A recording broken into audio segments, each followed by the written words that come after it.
준비 다 됐나요? 네. 오늘 말씀을 봅시다. 오늘 말씀을 보면 예수님께서 지난주에 마리아가 예수님의 머리 발에다가 향유를 붓고 머리카락을 닦은 후에 정죄되는 일에 관한 말씀이 오늘 본문에 나와 있는 말씀입니다. 오늘 말씀을 보면 유다가 4절 5절에는 말씀을 보면 왜 이렇게 하느냐는 것, 이것을 팔아서 가난한 자들에게 나눠주면 좋겠다. 300데나리온이나 되는데 왜 이걸 허비하느냐라는 식으로 말을 합니다. 3절에는 말씀을 보면 값비싼 향유라고 나와 있는데 유다는 정확한 근거를 가지고 말해 300데나리온이다. 300데나리온이라고 하는 것은 남자들이 하루 일해서 버는 돈을 1데나리온이라고 말합니다. 300데나리온이라고 하는 것은 1년치 일해서 벌 수 있는 큰 돈이죠. 여러 번 말씀드렸으면서도 우리가 흔히 하는 말로 가난한 사람들은 하루 벌어 하루 먹고 살기 때문에 한 달치 돈을 모으기도 어려워요.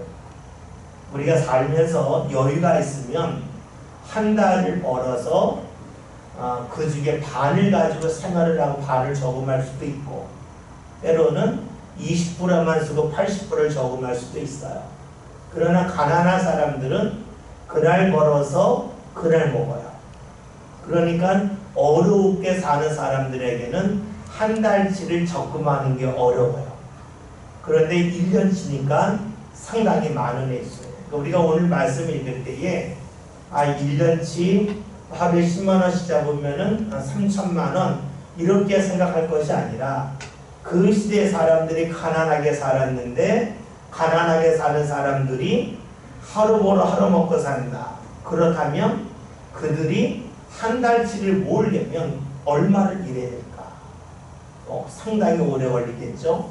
1년치라고 하는 것은 상당한 금액임을 우리가 짐작할 수가 있습니다. 따라서 우리 가룟유다가 하는 말이 구체적이고 설득력이 있죠. 이런 돈을 가지고 어려운 사람을 도우면 좋겠다.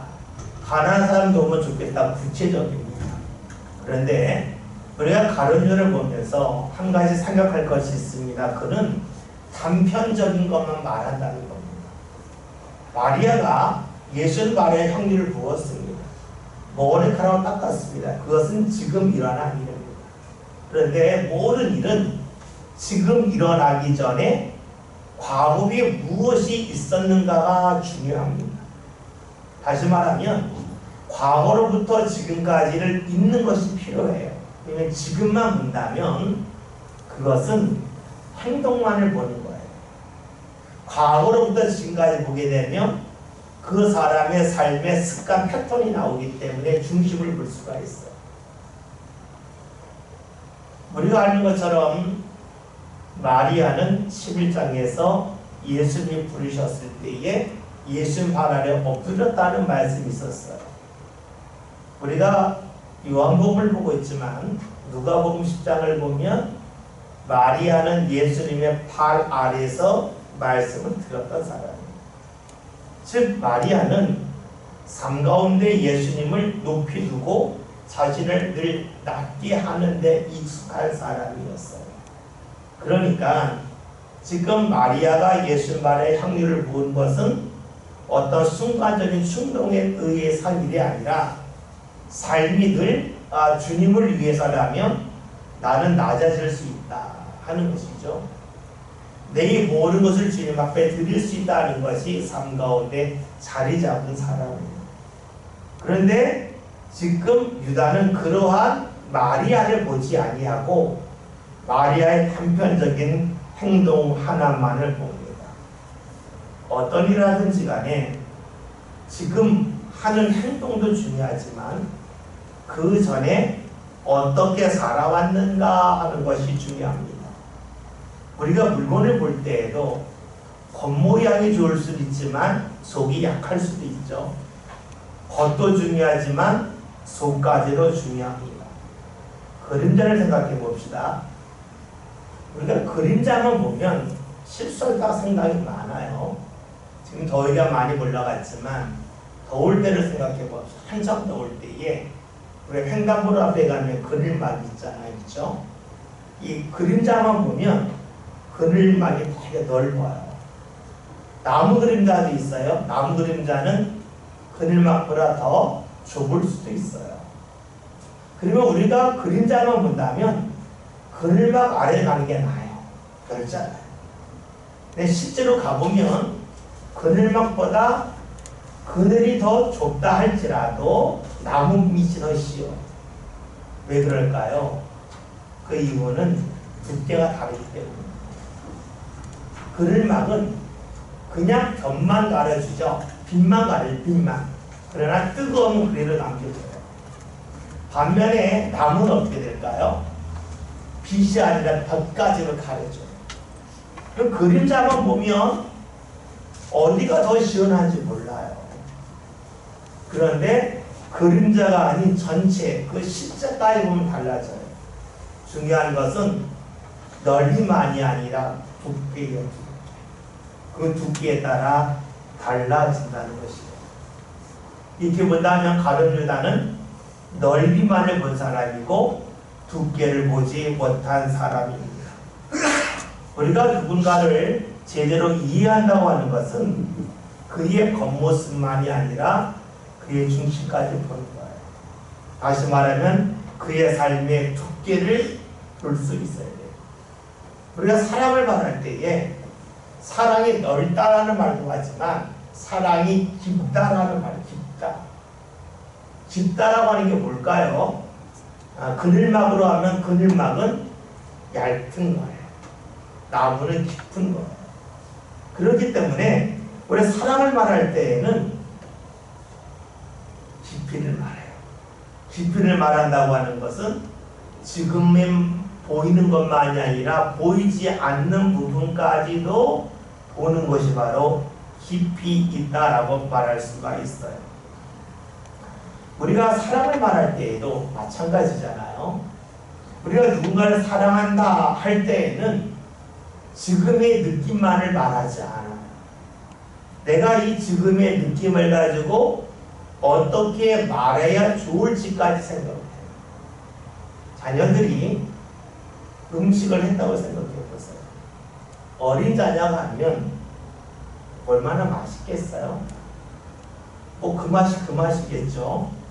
근데 자녀가 음식을 했을 때에 표현만, 겉만 가지고 표현하면 음식이 맛없다, 짜다, 뭐 라면이 불었다, 왜 이렇게 그러냐라고 말해요. 겉만 보면.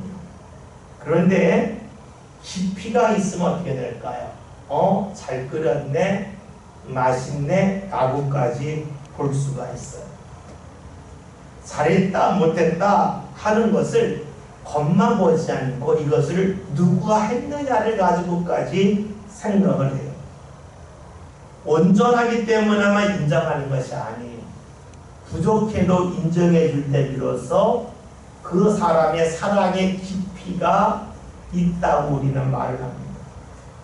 하나님이 우리를 대하시는 것도 마찬가지 아니겠어요?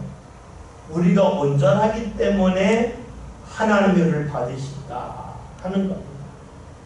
우리가 무언가 잘하기 때문에 하나님이 받으실까요?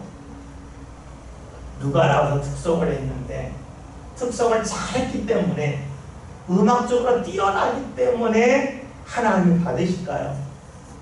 아니면 그 사람이 최선을 다하는 것을 보시고 하나님께서 받으실까요? 하나님이 우리의 삶을 받으신다는 것은 우리가 선하기 때문에 우리에게 죄가 없기 때문에 받으실까요? 아니면 우리가 부족함에도 우리를 받으실까요? 우리가 잘한다면 얼마나 잘하겠어요? 사람들 사이에서 잘한다, 못한다 할 수가 있겠지만 하나님이 하시는 것에 비하면 누가 잘한다고 말할 수가 있겠습니까? 어린아이들이 노래할 때가 있어요. 여러분 그 노래가 실력적으로 뛰어날까요? 뛰어나지 않아요. 그런데 우리는 기쁘게 받아요. 그 이유는 겉만 보지 아니하기 때문에 그래요. 여러분들 혹시 북한 어린이들 공연하는 거 방송으로 보신 적 있어요? 보면 어떤 마음 드세요? 어쩜 저렇게 잘한다 하는 마음이 드세요? 아니면 소름이 돋으세요? 저는 소름이 돋아요. 그 어린아이들이 그 정도 표정을 짓고 그렇게 율동을 하고 그렇게 노래를 하려면 도대체 얼마나 많은 연습을 했기에 그럴 수가 있을까? 어른들이라면 그럴 수가 있겠죠. 또 직업이라면 그럴 수가 있겠는데 10살 되고 11살 되는 어린이들이 나와서 뭐 이 율동할 때 모습 보면 어른들보다 더 잘하는 모습을 볼 때가 있어요. 어떤 마음 들어요? 얼마나 훈련을 시켰으면 잘했을까? 저 어린이가 과연 행복할까 하는 마음 들지 아니합니까? 얼마 전에 일본에서 올림픽이 있었죠. 그 올림픽에서 여자 다이빙이 있었는데 우승한 사람이 취안홍찬이라고 하는 중국 소녀예요. 14세. 근데 나중에 보았더니 그 어린 소녀가 부모님이 아프시니까 좀 유명해 돈을 벌겠다는 마음도 있었지만 다이빙을 했는데요. 7살 때부터 했대요. 하루에 400번씩. 근데 얼마나 다이빙만 연습을 많이 했는데 인터뷰를 하는데 중국말을 잘 알아듣지 못했다는 거예요. 여러분 그 어린 소녀가 다이빙을 압도적으로 잘해 금메달을 땄는데 그거 보면서 어떤 마음 드세요? 박수가 나와야 소름이 돋으세요. 소름 돋지 않아요? 그래야 겉만 보지 않고 안에까지 들어가다 보면 보는 것이 달라져요. 다른 유다를 봅시다. 그는 예수님과 3년을 지냈어요. 예수님이 사람을 대하실 때 겉만 보셨을까요? 그 속까지 보셨을까? 늘 속까지 보셨다고요. 그래 가룟 유다는 예수님과 함께 3년을 다녔지만 그가 보는 것은 겉만 봐요. 마리아가 이렇게 헌신하기까지 얼마나 많은 갈등이 있었을까? 이러한 헌신의 마음이 지어지기까지 얼마나 주님을 높이는 마음이 있었을까? 이런 것을 전혀 보지 않냐고 이거 300데나리온인데 이거 왜 이렇게 쓸까? 하는 데 있습니다. 우리가 겉만을 본다면 순간을 살아요. 속까지 볼 때의 영혼을 사는 거예요. 예수님이 순간을 살지 않으셨잖아요. 예수님이 순간을 사셨다면 십자가를 지지 않죠. 힘둥을 왜 져요? 그러나 십자가 뒤에 있는 하나님의 뜻, 하나님의 계획, 주의 역사를 보니까 십자가를 져요. 제자들이 왜 예수님 곁에서 도망갔을까요? 겉만 본 거죠. 아, 나도 잡혀서 오름 당하면 어떡할까? 겉만 봤어요. 순간만 봤어요. 순간만을 본다는 것은 오늘과 어제를 나누는 거예요. 어제와 오늘을 연결시키지 않는 것이에요. 하나님과 멀어진 사람의 특징이 어떤 사람일까요? 어제와 오늘을 나누는 사람. 어제까지 은혜를 받았다 할지라도 오늘 내 마음에 상함이 있으면 탁 등을 돌리는 사람이 바로 하나님과 멀어진 사람들의 모습이라고 볼 수가 있어요. 문제는 가룟 유다가 자신이 예수님을 멀리하면서도 멀리하고 있다고 사실조차 모른다는 데 있어요. 예수님과 함께하지만 몸은 함께하지만 마음은 멀어져 있어요. 이것이 바로 죄인들의 모습이에요. 죄인들의 특징은 자신의 자리를 잘 모른다는 데 있어요.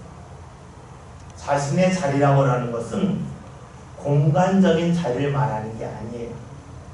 자신의 자리가 지금 주의 뜻과 얼마나 가까운지 먼지를 모르는 데 있는 거예요. 전혀 관심이 없기 때문에 몰라요. 뭐가 신앙일까요?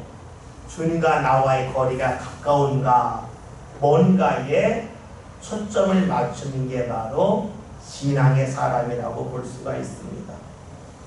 여러분 직장인들이 집을 구할 때에 주로 어디 구합니까? 직장에 가까운 데 구하잖아요. 왜 강남의 집값이 비싸겠어요? 물론 거기에 교육 환경도 좋은 것이 있다 하는 것도 있겠지만 거기에 우리나라 굴지의 그룹들이 거기 다 자리 잡고 있잖아요. 만약에 여러분 삼성본사가 지금 부천으로 온다고 생각해 보세요. 어떻게 될까요? 삼성 직원들이 부천으로 우르르 이사 오겠죠.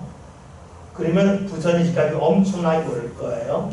그리고 강남의 집값은 사람이 쑥 빠져나간 가격이 뚝 떨어질 거예요. 사람들의 관심은 내가 다니는 직장과 내 집이 얼마나 가까운가 먼가 이것을 중심으로 해서 생각을 해요. 마찬가지예요. 누가 신앙의 사람이에요? 주님과 나와의 관계가 얼마나 가까운가 뭔가 여기에 관심을 갖는 사람이에요. 가룟 유다는 지금 가난한 자들에 관하여 말을 합니다. 그렇다면 그 정말로 지금까지 가난한 자들을 가까이 했을까 하는 것을 물어볼 필요가 있어요. 우리가 성경을 보면 예수님을 찾아온 사람들이 많이 있어요.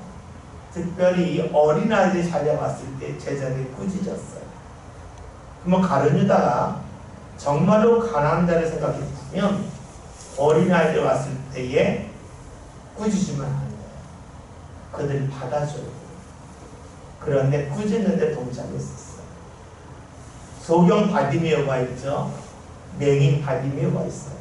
그는 가난한 사람, 거지예요. 그가 주 이름을 부를 때에 가룟 유다가 그를 붙잡고 예수님에게 끌고 가지 않았어요. 수로보니게 여인, 가나안 여인이 예수님에게 왔을 때에 소리 지를 때에 그 여자 보내주세요라고 제자를 말하는데 가룟 유다가 안 됩니다. 이 여인 가까이 하셔야 됩니다. 말하지 않았어요. 무엇을 말할까요? 그는 삶을 통해서 가나안 사람을 가까이 하지 않았어요. 입으로만 가까이 했어요. 그러니까 그가 지금 하는 말은 삶이 바탕이 된 말이 전혀 아니에요. 그냥 입으로만 하는 말이에요. 신앙은 말이 있지 않고 삶이 있죠. 우리가 잘 아는 고린도전서 4장을 보면 이런 말씀이 있어요. 주께서 허락하시면 내가 너희에게 속해 나아가서 교만한 자들의 말이 아니라 오직 그 능력을 알아보겠으니 하나님의 나라는 말에 있지 아니하고 오직 능력에 있습니다. 하나님의 나라는 말을 잘하는 데 있지 않다는 것이에요. 하나님의 나라는 능력이 있다. 무엇이 능력입니까? 삶이 바탕이 되는 말이 능력이에요. 우리가 그렇잖아요. 똑같은 말을 들어도 정말로 그렇게 산 사람이 말을 하면 들어요. 그런데 자신은 그렇게 살지 않고 말만 잘하면 그 말을 듣지 않아요. 예수님을 향하여서 하나님의 아들이라고 고백한 것이 베드로만이 아니에요. 그래서 잘 아는 것처럼 마가복음 1장을 보면 귀신 들린 자가 예수님에게 당신은 하나님의 아들이라고 고백을 했어요. 그러나 예수님은 그 고백을 듣기를 원치 아니하시고 조용하라고 잠잠하라고 하셨어요. 왜 그럴까요? 그 고백은 정말로 예수님을 믿고 따르는 삶이 바탕이 되지 않고 오직 입으로만 하는 고백이었기 때문에 그래요. 진정한 고백은 말에 있지 않아요. 삶이 바탕이 될 때에 있어요. 오늘 말씀을 보면요, 우리가 읽은 말씀 4절에서 제자 중 하나로서 예수를 잡아줄 가룟 유다라고 말씀하고 있어요. 가룟 유다는 예수님을 배반할 사람이라는 것이에요. 근데 예수님을 배반하는 것은 어느 한 순간에 배반하는 것이 아니라 초점이 잘못 맞춰진 가운데 그것이 쌓이는 가운데 예수님을 배반하는 것이에요. 어느 날 갑자기 주님을 등지지 않아요. 등지는 것이 하나하나 쌓이다가 나중에는 등지는 것을 사람들이 쉽게 합니다. 예수님과 등지는 사람이 어떠한 사람일까요? 오늘 가룟유다를 보면 알 수 있듯이 겉을 보는 사람이에요. 삶의 두께를 보지 않고 지금만 보는 사람이에요. 또 하나 뭡니까? 자신의 삶을 주님과의 관계 속에서 전혀 보지 아니해요. 말을 하지만 삶이 바탕이 되지 않은 말을 해요. 이런 사람은 가룟 유다처럼 결국에는 예수님을 등지는 사람이 되고 말겠죠. 6절에 있는 말씀을 다 함께 봅니다. 이렇게 말하는 가난한 자들의 생각함이 아니요 그는 도둑이야 경계를 막고 정이 없는 것을 훔쳐가느니라. 아멘. 지금 말씀은 즉 가룟 유다가 이것이 300데나리온을 내는데 왜 가난한 자들에게 나눠주지 아니하냐 이 말을 한 이유가 무엇이냐면 정말로 가난한 삶을 생각했기 때문이 아니라 그는 도둑과 도둑이다. 통계를 막고도 훔쳐간 그 일이 삶 가운데 있기 때문이라고 말합니다. 따라서 지금 가룟 유다가 한 말은 자신의 이익을 위해서 한 말이라고 하는 것을 성경이 우리에게 증언해 줍니다. 가룟 유다의 중심은 어디 있었을까요? 돈을 버는 데 있어요. 돈을 훔치는 데 있어요. 늘 이것만을 생각해요. 성경에서 주시는 말씀이 뭡니까? 한번 성경 찾아볼까요? 누가복음 6장 45절입니다. 누가복음 6장 45절 함께 보겠습니다.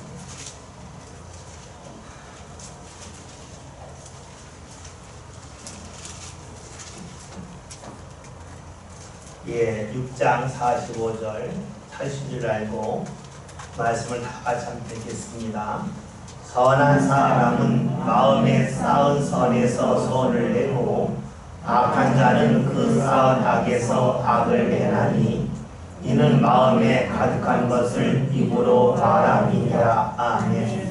말씀을 보았더니 예수님이 하신 말씀인데 선한 말을 하기 때문에 선한 사람이 아니라 선한 사람이기 때문에 선한 말을 한다는 것이에요. 늘 사람이 먼저 나는 거예요. 왜냐하면 사람은 마음에 쌓여 있는 것을 가지고 보고 말하기 때문이라 라고 말씀하고 있는 거예요. 그렇기 때문에 오늘 가룟 유다가 어떤 사람입니까? 마음에 지금 돈이 자리 잡고 있기 때문에 돈에 예민하다고 하는 것을 볼 수가 있어요. 우리가 가룟 유다를 보면서 생각할 것이 있어요.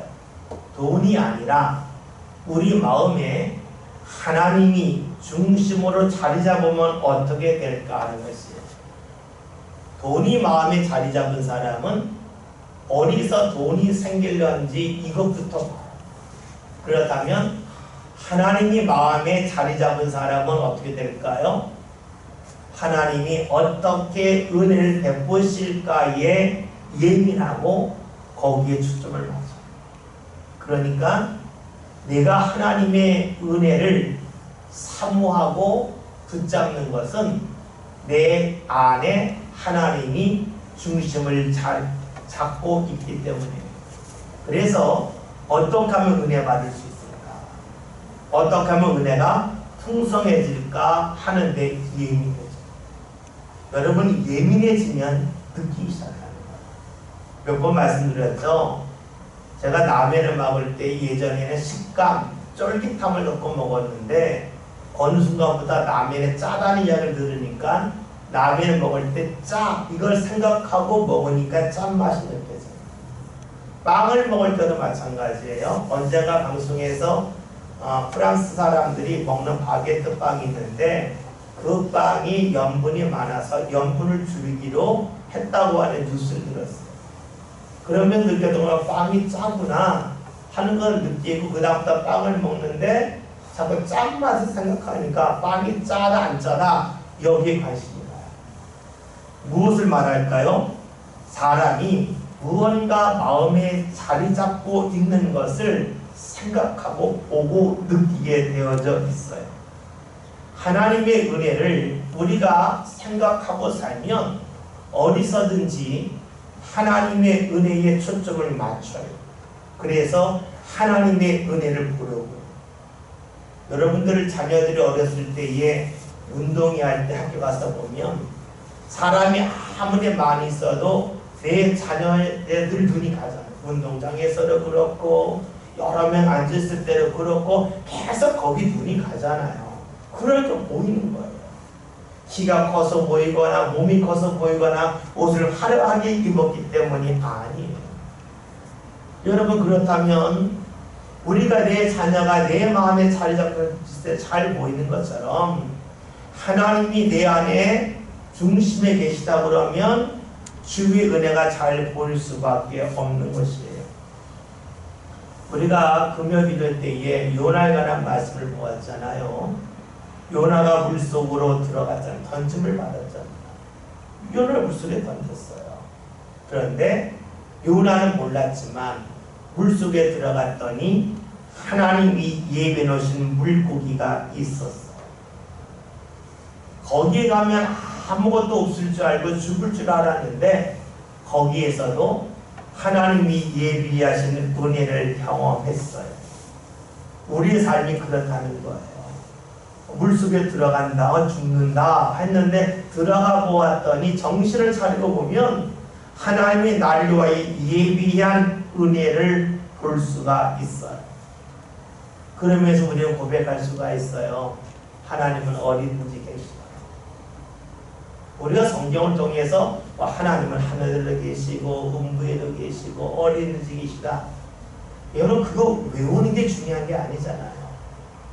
요나가 물속에 들어갔을 때에 하나님이 나와 함께 하신다고 하는 것을 물고기를 만남을 통해서 경험했던 것처럼 내가 지금 어려운데 여기 가면 정말로 삶이 너무 힘들 것 같았는데 그 자리에서 하나님이 나를 위하여 예비해 놓으신 은혜 나와 함께 하심을 경험할 때 고백하는 거예요.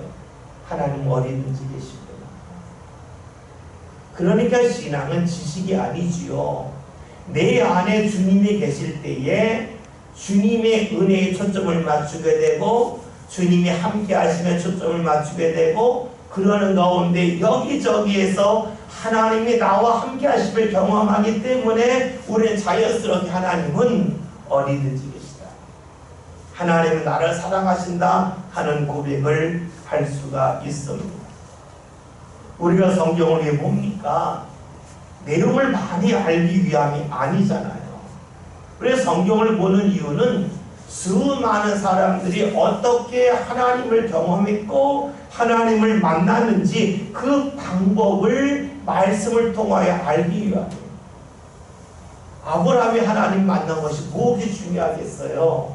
그러나 아브라함이 어떻게 하나님을 만났는가? 그렇다면 나도 하나님 만날 수 있지. 나도 하나님의 인도함 받을 수 있지 하는 것 아니겠습니까? 장소가 그다지 문제가 되지 않아요. 나의 형편도 그래요. 우리가 이전에 보았던 고린도후서 12장에서 바울이 주님 앞에 기도했잖아요. 내 몸의 가시가 떠나가기 위해서 그는 3번이나 기도했다고 고백을 해요. 그는 어떤 마음이었어요? 나의 몸이 건강해져야 주의를 할 수 있다.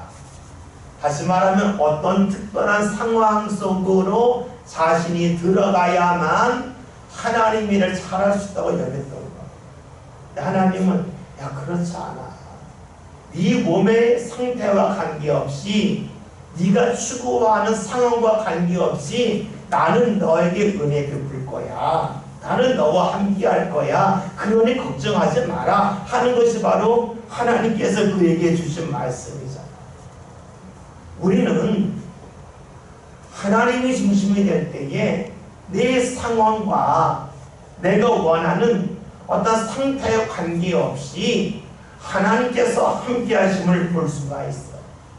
그래서 중요한 것이 중심이에요. 그런데 중심은 어느 날 갑자기 자리 잡는 게 아니에요. 오늘 말씀을 보면 가룟유다가 어떤 사람입니까? 그는 도둑이다 그랬어요. 왜 도둑이냐? 주님의 것을 계속 훔쳐왔다는 것이에요. 그렇죠? 무언가 자리 잡는 것은 한 번에 자리 잡는 게 아니에요. 자꾸만 보는 가운데 자리 잡아요. 자꾸만 하는 가운데 자리 잡는 거예요. 도둑도 한 번 해서 자리 잡는 게 아니잖아요. 자꾸 하다 보니까 도둑놈이 되고 도둑놈의 마음을 갖는 거죠. 그러면 우리가 신앙의 사람이 되는 것도 마찬가지 아니겠어요? 내가 자꾸만 주님을 만나는 가운데 주님이 내 안에 자리 잡게 되고 내 중심이 되고 그러는 가운데 주의 역사가 보이고 은혜가 보이는 것이지 어느 날 갑자기 그것이 되는 것은 아니잖아요. 우리가 무언가 기억한다고 할 때에 머리의 기억은 한계가 있잖아요. 근데 몸의 기억은 오래 간다는 거죠. 우리가 그 치매 걸리신 분들 그런 분들에 관한 이야기를 들어보면 그분들이 길거리를 가다가 보호자가 옆에 없어서 집에 찾아온다는 거예요. 알고 오는 게 아니라 습관에 따라 몸이 움직여서 집으로 돌아온다는 거죠. 그 왜 그래요? 머리의 기억은 사라져도 몸의 기억은 남기 때문에 우리들도 그렇잖아요. 우리가 지난주에 들었던 말씀 누가 기억하겠어요? 그러나 지난주에 열심히 교회에서 헌신한 사람은 헌신한 내용이 기억이 나요. 몸의 기억이 삶 가운데 남는 거예요. 그렇다면 우리가 하나님이 내 안에 중심으로 잡기 위해서 우리에게 필요한 것이 무엇이냐면 우리의 몸을 주님 앞에 드리는 일을 통해서 주님이 내 중심에 자리 잡아요. 그것이 바로 뭐예요? 내 몸을 드리며 시간을 드리며 기도하는 것이고 우리의 몸으로 헌신하는 것을 말해요. 사람들은 내 신앙생활하면서 어느 순간부터 편한 것을 좋아해요. 다시 말하면 몸으로 기억하라고 하지 않고 자꾸 머리로 기억하기를 좋아해요. 아, 말씀이 좋다. 아, 그런데 헌신하기 싫어. 난 말씀이 좋은데 갈래. 몸으로 헌신하지 않고. 근데 그분은 알 거예요.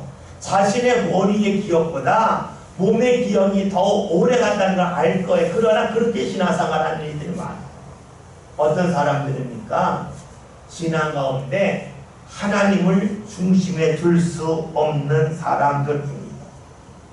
하나님의 은혜를 아는 사람은 이야기합니다. 머리의 기억도 중요하지만 몸의 기억이 중요해요.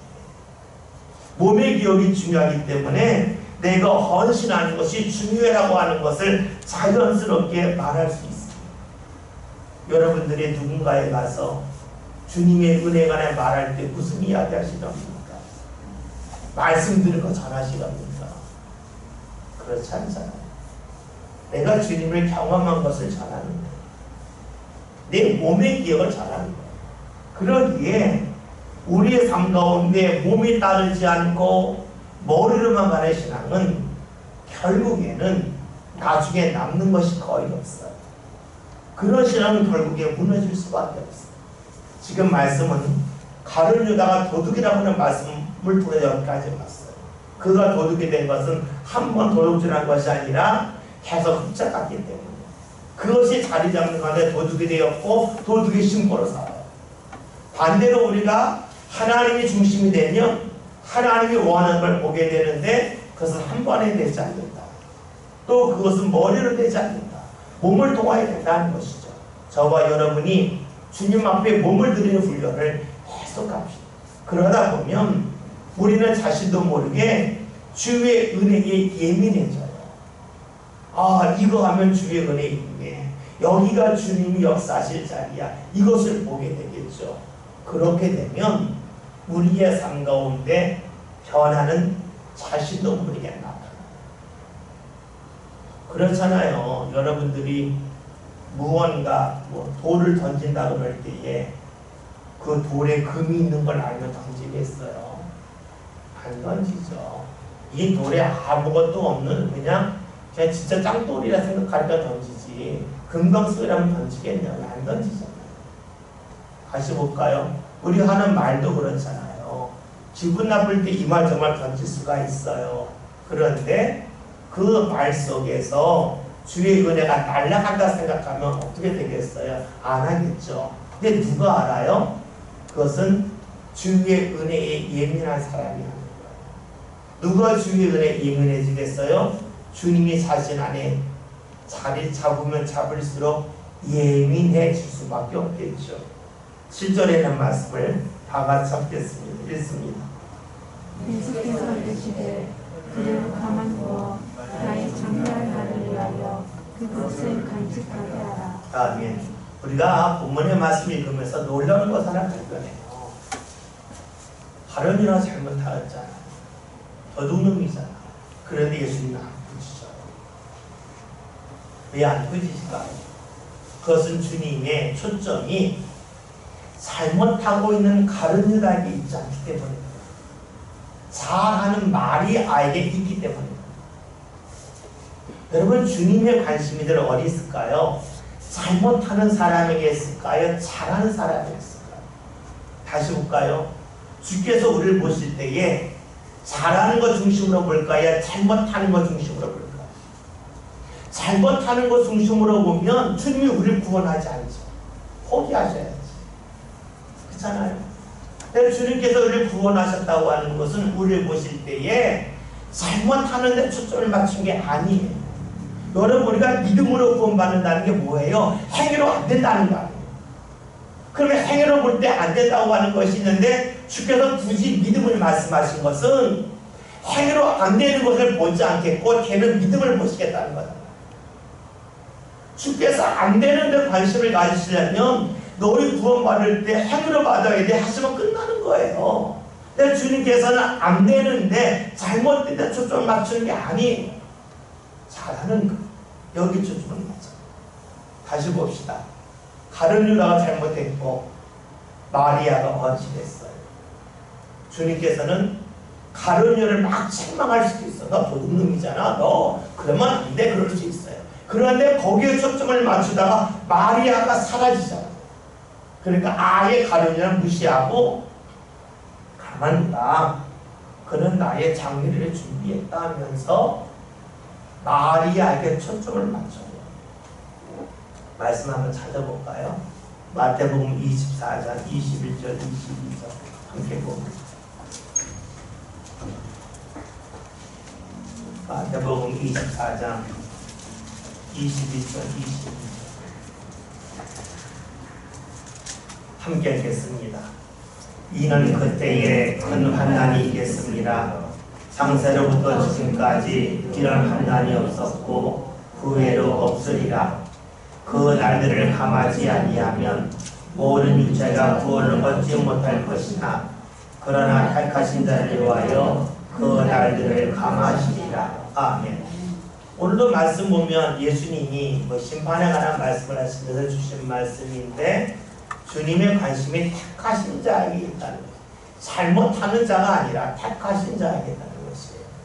오늘 우리가 은혜를 받는다 할 때에 주께서 우리에게 잘하는 것을 초점을 맞추고 은혜 주시는 거예요. 내 가정에 은혜 주신다 그럴 때 우리 가정에서 잘못하는 가족에 초점을 맞추면 가족이 은혜 안 주시죠. 잘하는 누군가에게 초점을 맞추니까 은혜 주십니다. 그러니까 한 가정에서 한 사람이라도 믿음으로 깨어있는 것이 중요한 이유는 하나님의 관심이 철저하게 잘하는 사람에게 있고 잘하는 곳에 맞춰져 있기 때문에 그렇습니다. 그것이 사랑이잖아요. 뭐가 사랑이에요? 잘하는데 눈이 가는 게 사랑이에요. 못하는데 눈이 가면 사랑할 수가 없죠. 잘하는 걸 보니까 사랑하는 거예요. 말씀이 맞잖아요. 하나님은 사랑이다. 왜 사랑일까? 하나님은 좋은 것을 보시기에 우리의 잘못하는 것이 아니라 우리의 좋은 것에 초점을 맞췄기 때문이다. 그러니까 하나님은 어떻게 해요? 잘한 사람, 잘못하는 사람이 있을 때에 잘못하는 사람은 꾸중하느라고 시간을 보내지 아니하시고 잘하는 사람 인정하는 데 시간을 보내신다. 오늘 말씀이 그런 내용이죠. 우리 성경을 보면서 성경이 어떤 사건에 대해서 잘 아는 것도 중요하지만 그것은 사실 그다지 중요하지가 않아요. 왜요? 그 사건은 지금 반복되지 않기 때문에. 지금 우리 동네에 마리아가 사는 거 아니잖아요. 지금 여러분이 예수님 만나서 향유 갖다가 붓고 머리다 닦는 거 아니잖아요. 그러니까 사건은 옛날 이야기예요. 중요한 건 뭐예요? 그 속에서 주님의 마음을 보는 게 중요한데 주님은 철저하게 사랑의 눈을 갖고를 보시기에 우리의 아름답고 좋은 것에 주님의 관심이 있고 거기에 모든 것을 할애하신다는 것이 됩니다. 사람들의 특징이 어디 있을까요? 사람들이 잘못하는데 관심이 많아요. 만약에 여러분과 제가 그 자리에 있으면 어떻게 했을까요? 가론유다한테 화를 내느라고 시간을 다 보냈을 거예요. 이 도둑놈이 어디서 말을 해? 네가 왜 그래? 너 때문에 이게 뭐냐? 책망을 하다가 지치고 말 거예요. 그런데 예수님은 철저하게 가론유다를 무시하시고 마리아에게 초점을 맞춰요. 주님의 입술에서 마리아에 관한 말씀만 나오는 거예요. 에베소서 5장 3절 한번 찾아볼까요?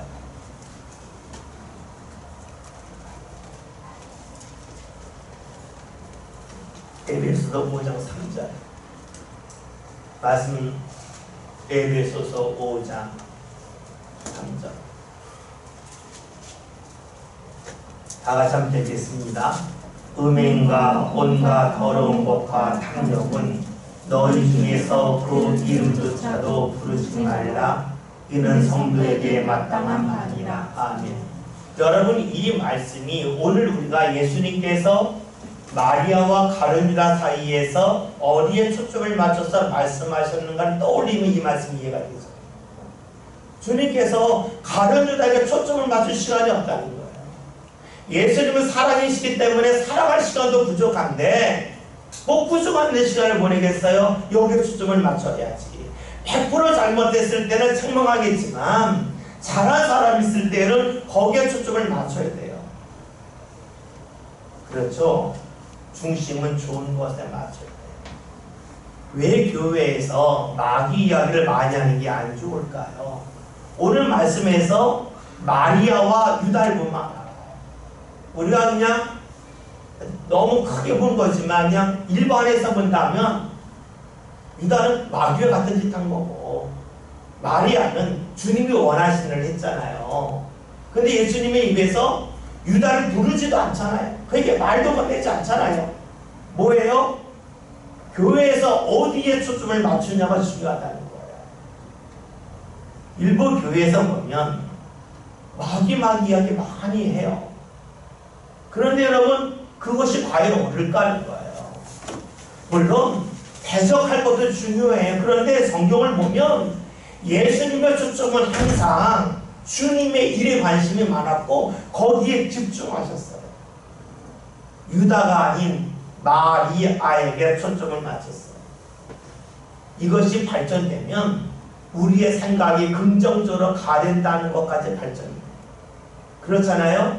예수님은 어떻게 해요? 택하신 자, 선한 사람, 지혜를 하는 사람에 초점을 맞췄어요. 잘못한 것 중에서 거기에 초점을 맞춰 그 중에 잘한 것 초점을 맞췄어요. 행위가 아닌 믿음에 초점을 맞췄어요. 그게 바로 뭐예요? 우리의 삶 가운데 어떤 일이 있을 때에 좋은 것에 자꾸 초점을 맞추는 긍정적인 게 삶 가운데 다 좋은 건 없잖아요. 좋은 것도 있고 안 좋은 것도 있죠. 그런데 자꾸 좋은 쪽에 초점을 맞추는 것이 주님이시고 그것을 우리에게 적용하면 그것이 바로 긍정적으로 사는 것이 되겠죠. 오늘 말씀을 보면은요, 예수님이 마리아가 행한 일을 통하여 하시는 말씀이 예수님의 장례날을 위하여 간직하라 하셨어요. 그러면 우리 질문할 것이 있어요. 정말로 마리아가 예수님이 십자가에 달려 돌아가시고 부활할 것을 알고 혹은 예수님이 말씀하신 기억하고 예수님의 몸에 향유를 부었을까 하는 거예요. 사실 그럴 가능성은 별로 없죠. 마리아가 예수님에게 향유를 부었지만 그것이 묘하게도 예수님의 그 부활, 예수님의 십자가와 맞은 거예요. 마리아 입장은 철저하게 우연. 알고 한 게 아니에요. 모르고 한 거예요. 근데 한 가지 물을 게 있어요. 마리아가 예수님의 향유를 부은 것이 그의 생각일 수 있겠지만 주님의 감동이 있으니까 했겠죠. 그러면 마리아가 예수님에게 향유를 부었어요. 감동 가운데 했어요. 감동 안에 했을 뿐이에요. 이것이 예수님의 십자가와 부활과 예수님의 장례와 관계 있을까라는 꿈이라고 생각하지 않았어요. 그냥 한 거예요. 아무것도 모르고 한 거예요.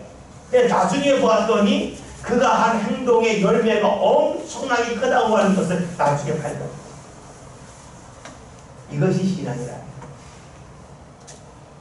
우리는 내가 행하는 일에 대한 결과가 무엇일까 관심이 많아. 그걸 알만 하겠다. 그런데 마리아가 예수님의 형률을 보면서 이것은 예수님의 장례를 위해 준비하는 거야. 내가 한 것을 사람들이 기억할 거야. 알고 한 게 아니라는 거예요. 전혀 모르고 그냥 주님이 마음을 주시니까 헌신을 했어요. 근데 그 헌신한 결과가 어떻게까지 발전되고 확대될 줄 몰랐어요. 나중에 알았을 거예요. 우리가 행하는 신앙일도 마찬가지. 우리가 잘 아는 고린도전서 13장에 바울이 고린도에 보낸 편지라는 내용이 있잖아요. 지금은 우리가 거울을 보는 것 같이 희미하게 보나 그때는 얼굴 맞대가 보리라는 말씀이 있어요. 이 희미하게 보인다고 하는 그 당시 거울이 청동 거울이기 때문에 뿌옇게 보였다는 거예요. 그러나 나중에는 주님 앞에 가게 되면 얼굴을 맞대고 본다. 선명하게 본다는 거예요. 다시 말하면 우리가 행하는 주의 일이 무엇인지 지금 정확하게 알지 못하지만 나중에 주님 앞에 서게 되면 그 일에는 결과를 분명하게 안다는 것이에요. 내가 행하는 믿음의 일이 어떤 열매를 맺지 지금은 잘 모르지만 어느 순간에는 그것을 확실하게 보게 된다는 것이 지금은 거울을 보는 것처럼 희미하게 보나 그때에는 얼굴을 앞대고 보리라는 말씀이에요. 여러분 우리가 기도할 때 이런 마음이 들 때가 있잖아요. 하나님 한 5일 기도하면 뭐 주실래요? 5일 할게요. 뭐 이런 들잖아요. 우리는 무언가 딱 정해진 것을 통해서 결과 없기를 원하잖아요. 근데 하나님은 그런 걸 안 주시는 거예요. 우리에게 그냥 하라는 거예요. 뭐 일정 기간 하면 주신다는데 뭘 주실지 몰라요. 그냥 하는 것 뿐이에요. 이것이 바로 마리아가 예수님에게 향기를 부은 것과 같아요. 뭣도 모르고 한 거예요. 감동 때문에 한 거예요. 그런데 엄청난 일을 한 거예요. 우리가 천국 가면 놀랄 거예요. 왜 놀랄까요? 천국이 화려하기 때문에 놀랄 수 있다. 그래요. 근데 많은 분들은 천국에 가면 너무나 아름답기 때문에 놀랄 거라고 말해요. 뭐 요한계시록에 수많은 보석도 나오고 하니까 그렇죠. 저는 좀 생각이 달라요. 아름다워서 놀랄 수 있겠지만 주님께서 내가 행한 것에 대하여 내가 기대하는 것 이상으로 인정해 준 것이기 때문에 놀랄 거예요. 마리아를 보세요. 마리아가 향유를 준비해서 뻗잖아요. 그게 그 정도 일일 줄 알았겠어요? 그 정도 일일 줄 알았다면 아마 집을 팔아가지고 향유를 더 사다 벗을 거예요. 이 정도까지 될 줄 몰랐을 거예요. 우리가 주님 앞에 행하는 일들이 마찬가지 아니겠어요? 내가 주님 앞에 헌신을 했어요. 이 헌신의 결과가 어떨지 몰라요. 그런데 천국에 가면 알 거예요. 주께서 그걸 이렇게 말하셨구나. 오늘 우리가 마리아를 보면서 그는 단지 예수님 장례를 준비했대. 지식적으로 말씀은 안 읽었으면 좋겠어요. 우리가 마리아 속으로 들어가면 보일 거예요. 나는 그냥 했는데, 나는 주님의 감독에서 했는데 지내고 났더니 주께서 이렇게 크게 결심 맺게 하여 주셨구나. 열매 맺게 해주셨겠구나. 이것이 마리아의 고백일 거예요. 성경이 우리에게 이 말씀을 주신 이유는 마리아가 대단한 사람이라고 하는 것을 우리에게 기억하길 원하는 게 아니에요.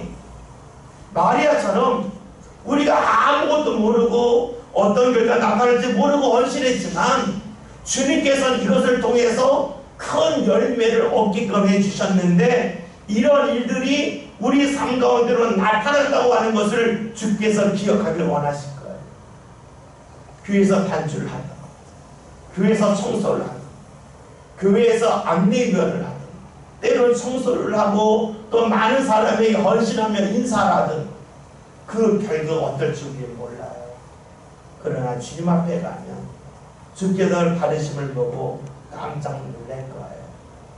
천국이 좋은 이유는 그곳이 아름다운 배경, 환경, 꾸며졌기 때문이 아닐까. 주께서 나를 받아주셨으면 놀랄 거예요. 8절에는 말씀을 다 같이 봅니다. 말씀 봅니다. 가난한 자들은 항상 너희와 함께 있거니와 나는 항상 잊지 아니하리라 하시니라. 아멘. 여러분 이 말씀을 잘못 읽으면 이렇게 읽을 수 있어요. 가난한 사람 눕지 말고 그냥 헌금만 하면 되겠다라고 읽을 수 있어요. 근데 여러분 이 말씀은 예수님이 하실 때에 누구 들어가신 얘기일까요? 마리아일까요? 아니면 가룟 유다일까요? 우리가 이 말씀을 그냥 그 당시에 있는 상황을 머릿속에 그림을 딱 그려놓고 보세요. 예수님께서 이 말씀을 누구 들어가셨을까요? 가룟 유다 아니겠어요? 그러니까 이 말씀을 일반에서 읽어서 가난한 사람 항상 있어. 어쩔 수 없지 뭐. 우리는 교회에다가 헌금만 하면 돼. 이렇게 읽으면 곤란할 거예요. 세상에 문제 없는 곳은 하나도 없겠죠. 그러나 또한 잊지 말을 것은 주의 뜻이 펼쳐지지 않을 것도 한 군데도 없어요. 그래서 우리에게 중요한 것은 마리아처럼 정확하게 뭔지는 알지 못한다 할지라도 주의 감동에 따르는 게 중요해요. 알기 때문에 따르는 건 아니에요. 모르지만 따르는 거예요. 그것이 바로 믿음이에요. 그리고 오늘 말씀이 가난한 자를 무시하라는 말씀이 아니라 가난한 자들의 편에 서는 척하면서 예수님을 멀리한 가룟유다를 향하여 주께서 주시는 말씀으로도 볼 수가 있어요. 그러니까 우리가 오늘 읽은 말씀을 지나가 가난한 자를 돕는 것을 대립적으로 보는 것은 곤란해요. 이 말씀을 보면서 혹여나 우리가 입으로만 가룟유다처럼 말하는 신앙이라면 주께서 우리에게 이런 형식의 말씀을 하실 거예요. 야, 너는 가난한 사람 말하는데 그 사람 말하느라고 난리와야 게 뭐가 있냐. 그 사람 돕지도 않고 아마 이렇게 말씀을 하시겠죠. 오늘 말씀 우리가 4절부터 8절까지 보았습니다. 많은 말씀을 나눴지만 저는 꼭 기억했으면 하는 말씀이 우리 마음속에 뭐가 있냐. 돈이 자리 잡고 있던 가룟 유다는 돈만 보였어요. 우리 안에 주님이 자리 잡고 있다면 주님의 은혜가 보일 거예요. 어디서 주께서 은혜 주시가 보일 거예요. 또 하나 마리아가 주님 앞에 헌신했어요. 헌신한 일이 어떤 결과를 가져올 줄 몰랐어요. 그냥 했을 뿐이에요. 나중에 엄청 놀랐겠죠. 오늘 우리들 삶 가운데로 그런 일이 나타날 거예요. 우리가 주님 앞에 순종하며 나갈 때에, 우리가 헌신하며 나갈 때에 지금은 몰라요. 그러나 주께서 우리의 삶 가운데 큰 은혜를 베푸시고 우리 삶 가운데 우리를 크게 받으셨음을 아는 순간에 깜짝 놀랄 거예요. 천국이 좋은 이유는 다른 데 있지 않아요. 아름다운 환경, 배경이 있잖아요. 주님이 나를 얼마나 크게 인정해 주셨나를 깨닫는 곳이 천국인 거예요. 우리가 그런 믿음을 갖고 살아가는 가운데 무언가 알기 때문에 하겠다는 거 하지 마시고 모르지만 주께를 받으실 거다 라고 하는 그런 마음과 믿음이 삶 안에 자리 잡으시기 바라겠습니다. 기도합니다.